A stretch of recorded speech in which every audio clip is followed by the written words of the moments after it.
पंजाब, हरियाणा, हिमाचल पर आप सभी का स्वागत है। 10 बजे 10 शहर देख रहे हैं आप। मैं हूं आपके साथ मोनिका ठाकुर। शहर दर शहर आपके शहर की खबर निष्पक्ष और सटीक अंदाज में। और शुरुआत करने वाले हैं एसवाईएल पर मचे सियासी घमासान से। एसवाईएल पर हरियाणा पंजाब में सियासत पूरे जोरों पर है। इनेलो सांसदों और विधायकों का एक प्रतिनिधिमंडल इस मुद्दे को लेकर राष्ट्रपति से मिला है और ज्ञापन सौंपकर पंजाब और हरियाणा सरकारों को बर्खास्त करने की मांग की गई।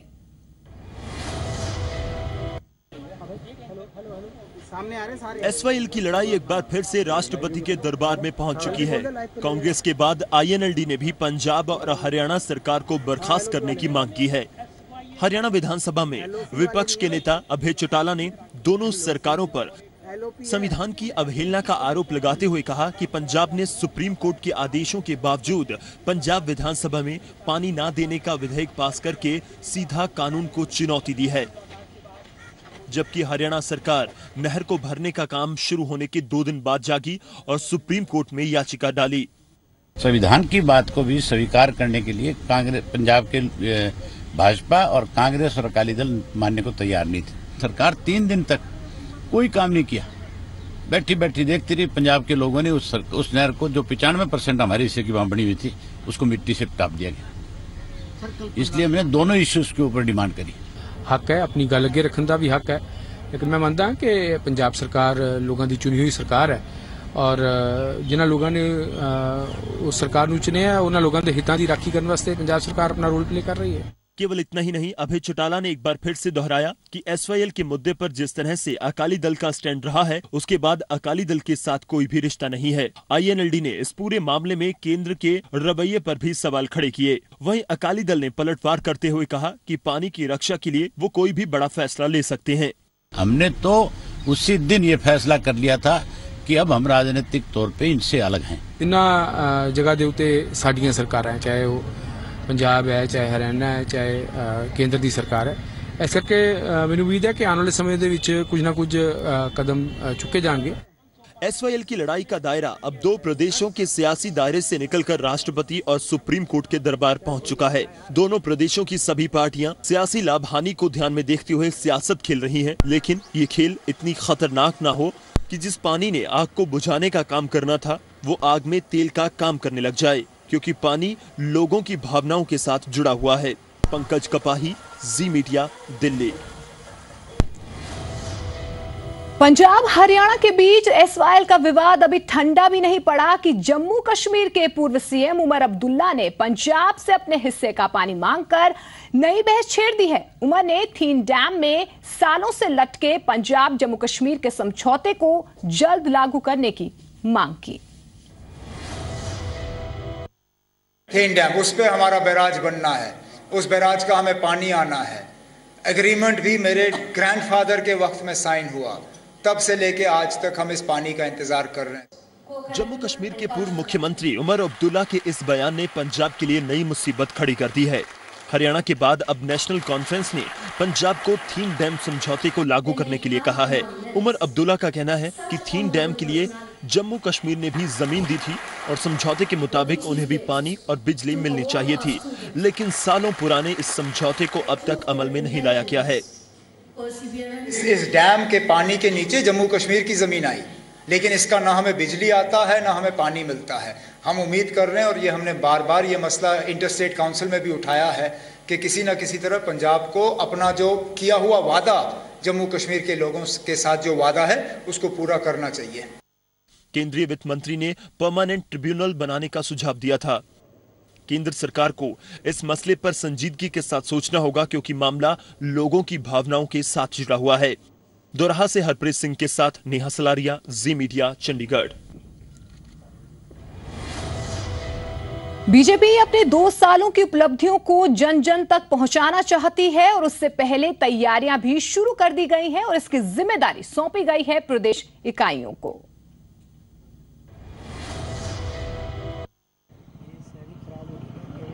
शहरी क्षेत्र में अपना आधार रखने वाली बीजेपी की नजर अब ग्रामीण वोट बैंक पर है और उसके एजेंडे पर हैं किसान। केंद्र की तरफ से इस बार सरकारी खजाने का मुंह कुछ हद तक किसानों के लिए खोला गया और दिल्ली में हुई बीजेपी प्रदेश अध्यक्षों की मीटिंग में ये संदेश आला कमान ने दिया कि किसान हितैषी नीतियों का हवाला लेकर वो जनता में जाएं। खेती के खेतर दे विच जिहड़ा बजट ऐतकी रखा गया है किसानां वास्ते, मजदूरां वास्ते, पिंडां वास्ते और रोजगार वास्ते, सो ਉਹਦੀ ਸ਼ਲਾਘਾ ਕਰਨ ਦਾ ਇੱਕ ਮਤਾ ਜਿਹੜਾ ਉਹ ਇਸ ਮੀਟਿੰਗ 'ਚ ਲਿਆਂਦਾ ਜਾਏਗਾ, ਉਹਦੇ ਬਾਰੇ ਅੱਜ डिस्कशन हुई है। इसके साथ ही केंद्र सरकार ने 2 सालों की कारगुजारी को भी अवाम तक पहुंचाने का प्रदेश की लीडरशिप को संदेश दिया। मोदी सरकार कर रही है ਉਹਦੇ ਬਾਰੇ ਲੋਕਾਂ ਦੇ ਵਿੱਚ ਜਾਇਆ ਜਾਏ और 14 ਅਪ੍ਰੈਲ ਡਾਕਟਰ ਬਾਬਾ ਸਾਹਿਬ ਭੀਮ ਰਾਓ ਅੰਬੇਡਕਰ ਜੀ ਦਾ ਜਿਹੜਾ ਜਨਮ ਦਿਹਾੜਾ ਹੈ ਉਸ ਤੋਂ ਇੱਕ ਅਭਿਆਨ ਜਿਹੜਾ ਹੈ ਪੂਰੇ ਦੇਸ਼ ਦੇ ਵਿੱਚ ਚਲਾਇਆ ਜਾਏਗਾ और वो अभियान इस सरकार के 2 साल पूरे होने की जी अवधि है मई वो तक चलेगा। खासतौर से पंजाब में बीजेपी का आधार शहरी क्षेत्र तक ज्यादा है, लेकिन ग्रामीण क्षेत्रों में भी अपने विस्तार की कोशिशें जारी हैं। पंकज कपाही, जी मीडिया, दिल्ली।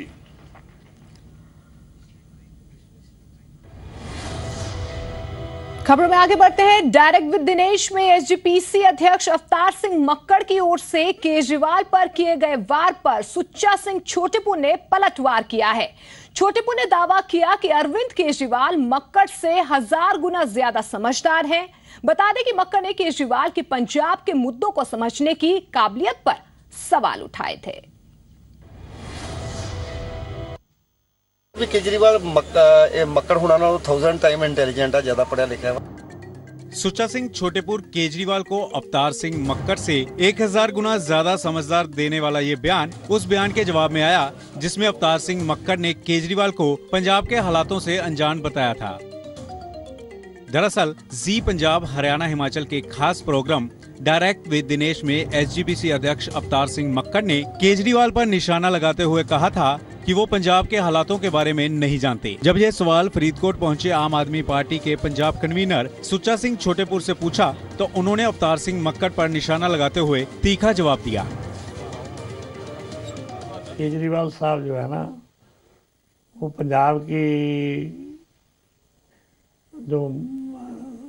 जो सभ्याचार है, पंजाब का जो हालात हैं, उनको समझ नहीं पा रहे हैं। सब मसलों में हम ये समझते हैं कि उनकी क्लैरिटी नहीं है, सिखों के मसलों को वो समझते नहीं है। तो इन्ना कुछ हो गया, ਉਹਦੀ ਪ੍ਰਧਾਨਗੀ ਵੇਲੇ ਗੁਰੂ ਗ੍ਰੰਥ ਸਾਹਿਬ ਚੋਰੀ ਹੋ ਗਿਆ, ਉਹਦੀ ਪ੍ਰਧਾਨਗੀ ਵੇਲੇ ਗੁਰੂ ਗ੍ਰੰਥ ਸਾਹਿਬ ਦੇ ਪੱਤਰੇ ਸੜੇ ਗਏ, ਉਹਦੀ ਪ੍ਰਧਾਨਗੀ ਵਿੱਚ ਵੀਆਈਪੀ ਜੇ ਦਰਬਾਰ ਸਾਹਿਬ 'ਚ ਜਾਂਦਾ ਤਾਂ ਕਾਲ ਤੱਕ ਜਿਹੜੇ ਉਹਨਾਂ ਦੇ ਜਥੇਦਾਰ ਹੁੰਦੇ ਮਹਾਰਾਜ ਦੀ ਤਬਿਆ ਬੈਠੇ ਉੱਠ ਕੇ ਖਲੋ ਜਾਂਦੇ ਆ। ਉਹ ਮੱਕੜ ਵਾਲਾ ਕੰਮ ਨਹੀਂ ਕੇਜਰੀਵਾਲ ਸਾਹਿਬ ਕਰ ਸਕਦੇ। ਕੇਜਰੀਵਾਲ ਤਾਂ ਬੜਾ ਸਾਫ਼ ਸੁਥਰਾ ਬੰਦਾ ਵਾ, ਉਹ ਕਾਨੂੰਨ ਦੇ ਮੁਤਾਬਕ ਗੱਲ ਕਰਦਾ ਤੇ ਇਹਨਾਂ ਨੂੰ ਇਹ ਮੱਕੜ ਨੂੰ ਪਤਾ ਹੀ ਨਹੀਂ ਗਿਆ ਵੀ ਕੇਜਰੀਵਾਲ ਮੱਕੜ ਹੋਣਾ ਨਾਲ 1000 टाइम इंटेलिजेंट है, ज्यादा पढ़ा लिखा है। विधानसभा चुनाव में अभी ज्यादा देर तो नहीं, पर हर राजनीतिक पार्टी चुनाव से पहले अपने ऊपर हुए सियासी वार पर पलटवार करने का कोई मौका नहीं छोड़ना चाहते और इन सब के बीच वार पलटवार का दौर जारी है। देवानंद शर्मा, जी मीडिया, फरीदकोट। आगे बढ़ते हैं। पूर्व मुख्यमंत्री और पंजाब कांग्रेस के अध्यक्ष कैप्टन अमरिंदर सिंह के बेटे रणेंद्र सिंह को chief judicial magistrate Rajiv Kumar की कोर्ट ने इनकम टैक्स विभाग की ओर से की गई शिकायत पर अदालत में तलब किया है। विभाग की माने तो रणेंद्र सिंह ने विभाग को 2 बार जानबूझकर झूठी जानकारी दी थी और कहा था कि वो किसी भी विदेशी संपत्ति के लाभार्थी नहीं है। विभाग ने आरोप लगाया कि विभाग के पास कई पुख्ता सबूत हैं कि रणेंद्र सिंह ने न सिर्फ झूठ बोला है बल्कि गलत बयानबाजी की है। यहां तक कि Ranendra Singh HSBC bank Switzerland में अपना अकाउंट चलाते हैं। उनके मुताबिक सारी सूचना फ्रेंच अधिकारियों से उन्हें 2011 में हासिल हुई थी, जिसके बाद विभाग ने विदेशी अधिकारियों से तालमेल करके इन्हें कई बार नोटिस भी भेजा है। उधर इस बारे में जब रणेंद्र सिंह से बातचीत की गई तो उन्होंने कहा कि मुझे ऐसी किसी अदालती आदेश की कोई जानकारी नहीं है, लेकिन मुझे अदालत पर पूरा भरोसा है कि मुझे सभी आरोपों से क्लीन चिट मिलेगी।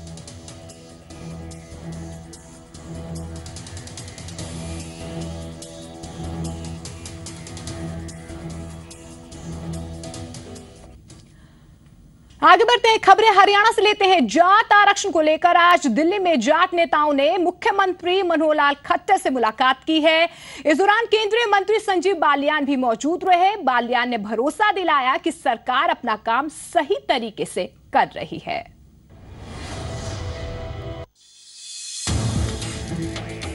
केंद्रीय मंत्री संजीव बालियान और जाट नेताओं ने दिल्ली के हरियाणा भवन में सीएम मनोहर लाल खट्टर से मुलाकात की। बालियान ने कहा कि जाट आंदोलन को लेकर दी गई 31 मार्च तक की मियाद किसी एक व्यक्ति की ओर से दी गई है, न कि पूरे समाज की ओर से।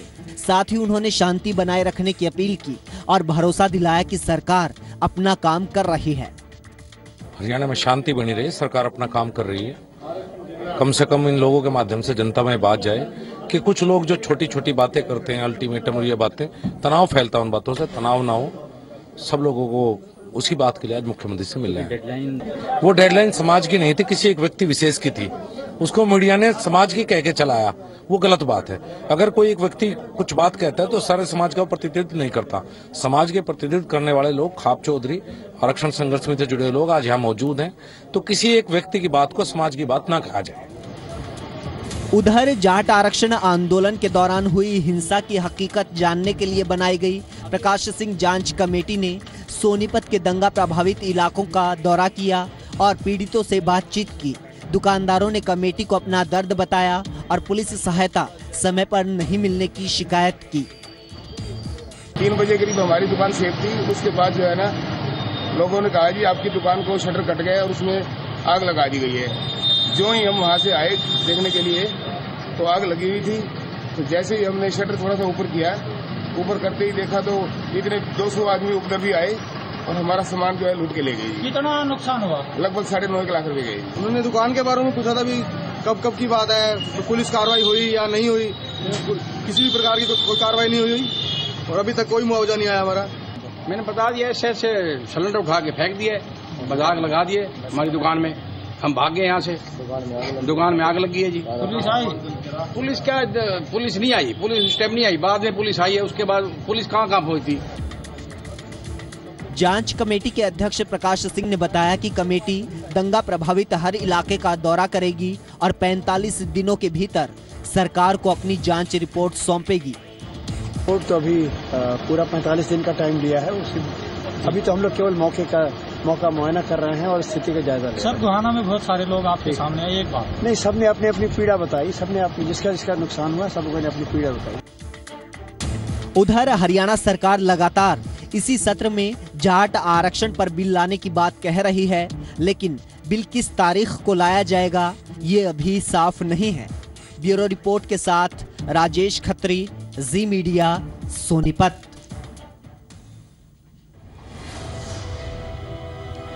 आगे बढ़ते हैं, दिल्ली के पूसा कैंपस में प्रधानमंत्री नरेंद्र मोदी ने 3 दिन के कृषि उन्नति मेले का उद्घाटन किया है। कृषि उन्नति मेले का मकसद नई कृषि तकनीक से संबंधित जानकारी किसानों को मुहैया करवाना है। इसकी मदद से किसान अपनी आमदनी को कुछ साल में 2 गुना कर सकेंगे। एवं श्री नारायण सिंह पटेल भारत, कृपया कृषि मंत्री का कृषि कर्मचारी। दिल्ली में लगे कृषि उन्नति मेले में प्रधानमंत्री नरेंद्र मोदी ने दूसरी हरित क्रांति का मंत्र दिया। उन्होंने कहा कि दूसरी हरित क्रांति सिर्फ पानी ही नहीं बल्कि विज्ञान, नई खोज और तकनीक की मदद से आएगी। पहली कृषि क्रांति हिंदुस्तान के पश्चिमी छोर पर पश्चिमी उत्तर भाग में हुई और इसलिए दूसरी कृषि क्रांति विज्ञान के आधार पर, टेक्नोलॉजी के आधार पर, आधुनिक आविष्कारों के आधार पर करना आवश्यक हो गया है। मेले के पहले दिन प्रधानमंत्री ने राज्यों, प्रगतिशील किसानों और हरियाणा के मुख्यमंत्री मनोहर लाल खट्टर को कृषि कर्मण अवार्ड से सम्मानित किया। इस मौके पर प्रधानमंत्री ने बजट की तारीफ करते हुए कहा कि पहली बार गरीबों और किसानों के लिए बजट लाया गया है।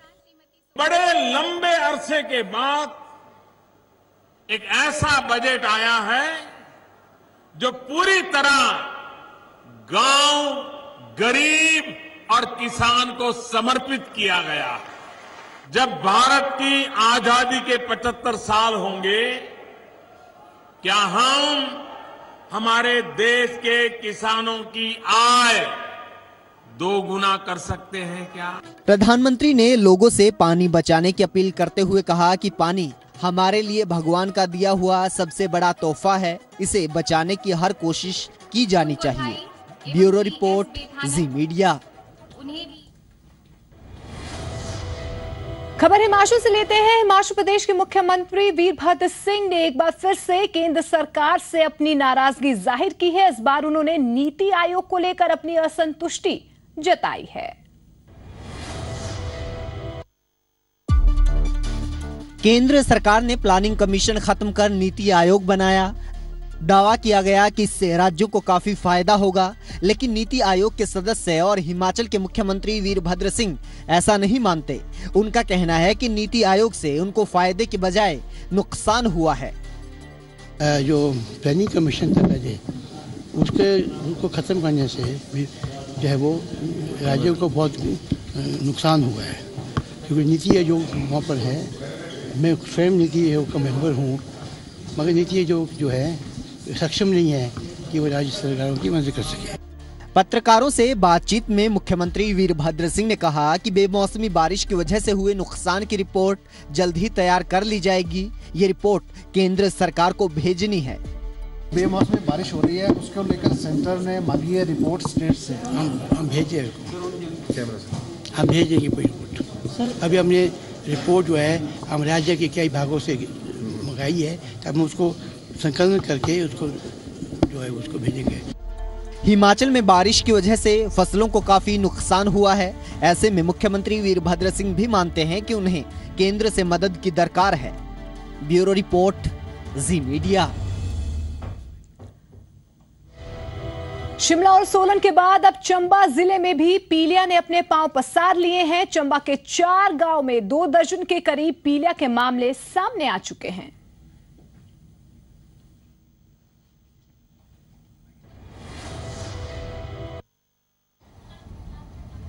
चंबा जिला मुख्यालय से करीब 15 किलोमीटर दूर साच पंचायत के 4 गांव नगोड़ी, दीपकरी, कुपहाड़ा, सोरे में करीब 2 दर्जन लोग पीलिया की चपेट में हैं।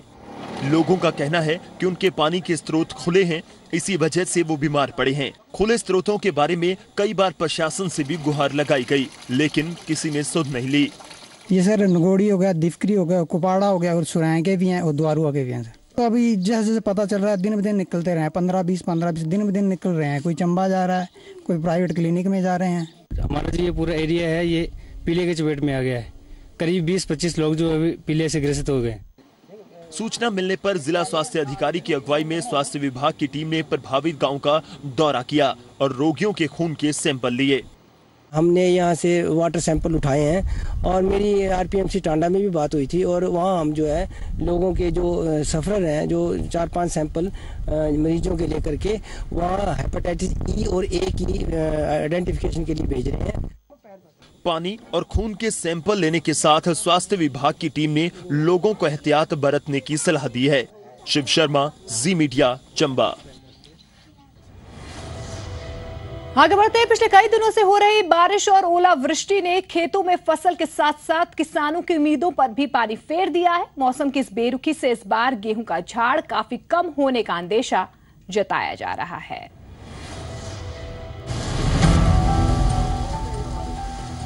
पंजाब और हिमाचल प्रदेश के कई इलाकों में पिछले कई दिनों से इस तरह ही बारिश हो रही है, जिसके साथ बेशक लोगों को गर्मी से राहत मिली हो, लेकिन पिछले कुछ दिनों से ओलावृष्टि भी हो रही है और मौसम का ये बदला मिजाज किसानों की चिंता बढ़ाने वाला है। खेतों में पककर तैयार खड़ी गेहूं की फसल गिर चुकी है।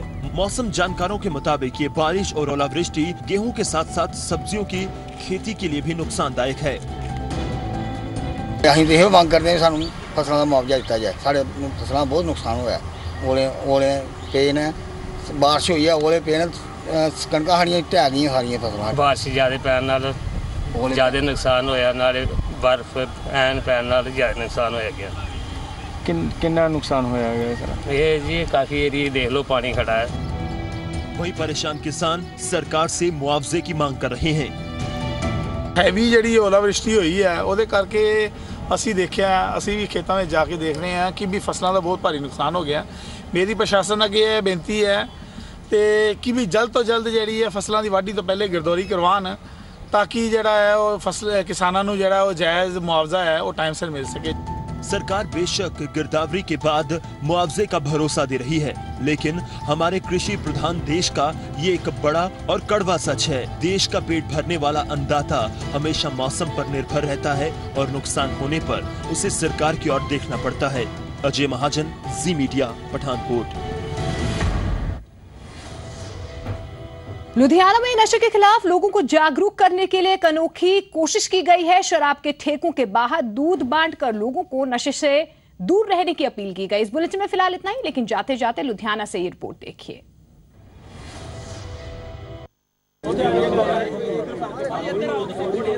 शराब के ठेके के बाहर दूध की लगी है स्टॉल।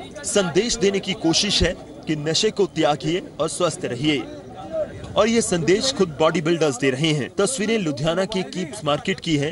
हाथ में बैनर लेकर भी संदेश दिया जा रहा है कि नशे के बुरे असर क्या हैं। युवाओं की तरफ से उठाए गए इस खास कदम को भरपूर सहयोग भी मिला, जिससे वो काफी उत्साहित भी नजर आए। हम लोग ने ड्राइव स्टार्ट की है ताकि जो पंजाब में बहुत ज़्यादा नशा फैल रहा है, ताकि उस नशे को हम ख़त्म कर सके। हम लोग ने ट्राई किया है कि यहाँ पे आके हम सबको दूध पिला रहे हैं instead of beer and wines, so that यहाँ से नशा बिल्कुल ख़त्म हो सके। हम लोग Regal fashion show fitness house के लिए है, और यहाँ पे हमारे बहुत सारे बॉडी बिल्डर्स हैं जो इंसिस्ट कर रहे हैं। आजकल आप देखते हैं कि हर कोई ड्रिंक करता, नशे करते हैं, तो इन्हों दूर करने लिए हर एक को सिखाना चाहिए दैट दुध सब लिए बहुत चंगा है, इन्हें यूज़ करना चाहिए एंड ये ड्रिंक्स वगैरह बिल्कुल इग्नोर एंड बंद कर देनी चाहिए। ਜਿਹੜੇ ਅੰਦਰ ਬੈਠੇ ਆ ਇਸ ਟਾਈਮ दारू ਪੀ ਰਹੇ ਆ, ਠੀਕ ਹੈ, ਨਸ਼ੇ ਦੇ ਪੂਰੀ ਦੁਨੀਆ 'ਚ ਧੁੱਤ ਹੋਏ ਪਏ ਆ, ਉਹਨਾਂ ਨੂੰ ਜਦੋਂ ਦਿਖੂਗਾ ਕਿ ਇੰਨੀਆਂ ਸਿਹਤਾਂ ਲਈ ਫਿਰਦੇ ਨੇ ਕਿ ਮਿਹਨਤ ਵੀ ਇੱਕ ਚੀਜ਼ ਹੁੰਦੀ ਹੈ, ਤੇ ਨਾਲ ਆਪਾਂ ਦੁੱਧ ਦਾ ਪ੍ਰਚਾਰ ਕਰ ਰਹੇ ਹਾਂ, ਐਡ ਕਰ ਰਹੇ ਹਾਂ, ਉਹਨਾਂ ਨੂੰ ਪਤਾ ਲੱਗਦਾ ਕਿ ਇਹਦੇ ਨਾਲ ਵਾਕਈ ਸਿਹਤ ਬਣਦੀ ਹੈ, दारू ਨਾਲ ਸਿਹਤ ਨਹੀਂ ਬਣਦੀ। ਜਿਹੜੀ ਸਾਡੇ ਡੇਲੀ ਦੀ ਅੱਜ 70 ਦਿਨ ਤੋਂ ਉੱਪਰ ਹੋ ਗਿਆ ਜਿਹੜੀ ਚੱਲ ਰਹੀ ਸੀ ਡਰਾਈਵ ਨਸ਼ਾ ਨਹੀਂ ਦੁੱਧ, ਅੱਜ ਸਾਨੂੰ ਬਹੁਤ ਵੱਡਾ ਬਲ ਮਿਲਿਆ, ਕਿਉਂਕਿ ਜਿਹੜੇ ਹਿੰਦੁਸਤਾਨ ਦੇ ਕੋਨੇ-ਕੋਨੇ ਤੋਂ ਜਿਹੜੇ ਬੋਡੀ ਬਿਲਡਰ ਆਏ ਸੀ, ਉਹਨਾਂ ਨੇ ਖਬਰਾਂ ਪੜ੍ਹੀਆਂ ਸੀ ਤੇ ਉਹ ਵੀ ਚਾਹੁੰਦੇ ਸੀ ਕਿ ਇਸ ਡਰਾਈਵ ਦਾ ਹਿੱਸਾ ਬਣੇ, ਤੇ ਅੱਜ ਸਪੈਸ਼ਲ ਉਹਨਾਂ ਦੇ ਵਾਸਤੇ ਇੱਕ ਡਰਾਈਵ ਆਰਗੇਨਾਈਜ਼ ਕੀਤੀ ਅਸੀਂ। नशा हमारे समाज के लिए बड़ी समस्या है और मुख्य चुनौती भी, और इस समस्या को जड़ से उखाड़ने के लिए जागरूकता बेहद जरूरी है, और इस तरह के कदम काबिले तारीफ हैं। नवीन शर्मा, जी मीडिया, लुधियाना।